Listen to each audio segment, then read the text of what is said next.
On the Premier League opening day, Arsenal lost 3-0 to Manchester City in a one-sided league affair. What's worse for Arsenal, however, is that they lost 2 players due to injury in the first half, one being Granit Xhaka and the second being Pablo Mari. This video is going to be on Pablo Mari.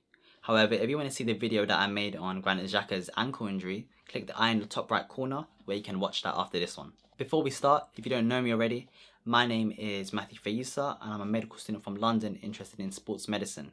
Drop a like on the video and make sure to share this with other football fans who may benefit from the knowledge, and also make sure to subscribe so you can join the ever-growing sports medicine community and continue to contribute to this video and also other videos in the future. If we look at the footage and some pictures, we can see that Pablo Mari pulled up in the penalty box after he was chasing a Manchester City attacker.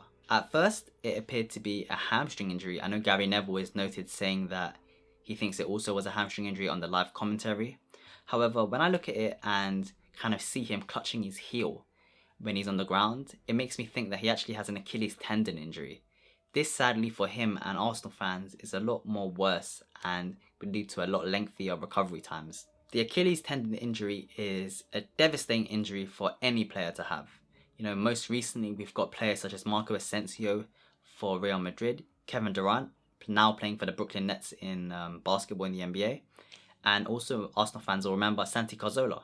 It is noted, however, that Santi Cazorla's injury time and recovery away from the game was severely lengthened as a result of an infection that caused gangrene and dead tissue formation as a result of multiple surgeries. To see the effects of an injury such as this, I'm going to show you a study that was carried out by basketballreference.com alongside ESPN, which looked at basketball players in the NBA and a stat called VORP, value over replacement player, when they were returning back from an Achilles tendon injury.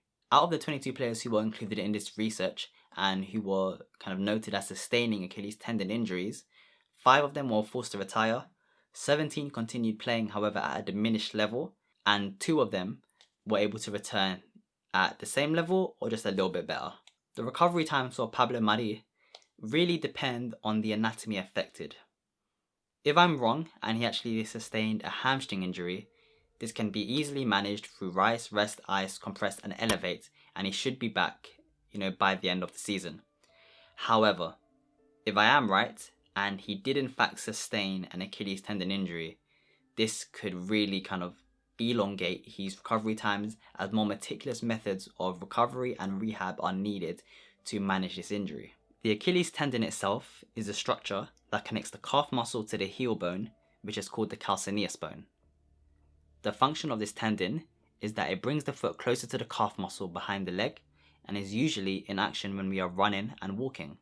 To investigate the structural integrity of that Achilles tendon, doctors or medical professionals working with Arsenal may use ultrasound. Ultrasound allows them to non-invasively detect any structural abnormalities in the Achilles tendon by putting a little bit of gel and then a metal detector and sensor over it. This paired alongside with clinical examinations where doctors may palpate, which this is a fancy word for just touch and feel using your hands, any tenderness and any swelling in the Achilles tendon region.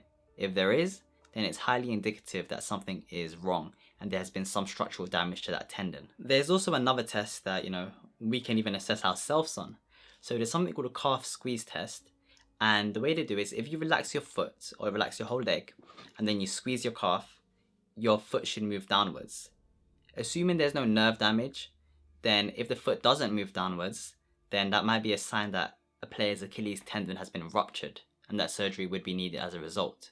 If we continue along the lines that, Pablo Mari suffered a Achilles tendon injury of some sort, there are certain methods of treatment that may be instituted prior to surgery being considered. According to FIFA, one of the main ways to doing this would be eccentric exercises which lengthen the Achilles tendon. And what they do is that the player would be instructed to around 90 to 180 reps for around 3 months. Even though the progress will be slow, this is the safest way to manage and re-strengthen that tendon. This is also accompanied by isometric exercises, which instead of lengthening, they hold the tendon in one position. Furthermore, the players and the medical staff at the club may institute the use of cryotherapy. So as we know, cryotherapy is when you subject the body or a certain region to kind of immense cold and reductions in temperature.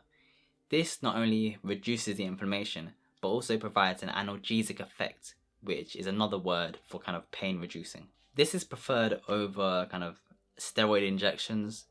Steroid injections before were seen as the gold standard. However, with research studies coming out saying that steroid injections actually hinder the development of a tendon repair. For example, players were shown that over the course of a year, at the end of that year, they actually had reduced efficacy and they actually put their Achilles tendon in a worse situation than without using steroids at all, if that makes sense. Once strength has been regained in the tendon and the player can start putting little bits of weight-bearing movements such as running and walking, prior to that, you're going to use hydrokinesia. That's a fancy word for water therapy, and the ones that you would see being used typically at football clubs would be underwater treadmills. So these underwater treadmills act as anti-gravity, so zero gravity, and it's able to reduce the weight of the player by 80%.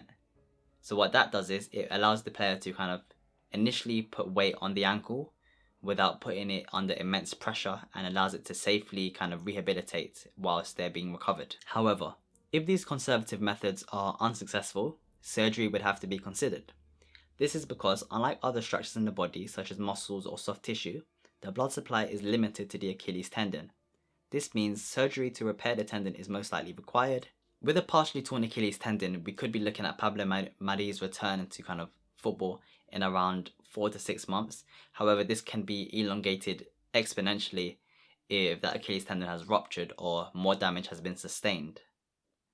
However, one of the main concerns also for Pablo Mari would be returning to football in good form. So, as we looked at the VORP stat in basketball players, where 17 of them returned but were at diminished form, and 5 of them were forced to retire, Pablo Mari's one of the main concerns would be kind of returning to an elite level and staying at it for multiple years. However, as Pablo Mari was able to kind of walk off the field, I don't think his Achilles tendon is ruptured. If he was like Granit Xhaka, even though it was a different injury, he would have to be stretchered off the pitch, as no weight bearing would be able to occur. So as a result, I was going to shift towards the idea that he has a partially torn tendon, which has not ruptured.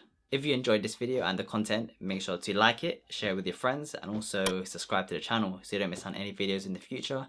And also, more importantly, you can join this ever-growing sports medicine community here on my channel. I suspect there'll be a lot of videos to make in the future, with Project Restart coming in and players not being fully fit. I expect a lot of muscle strains and ligament sprains.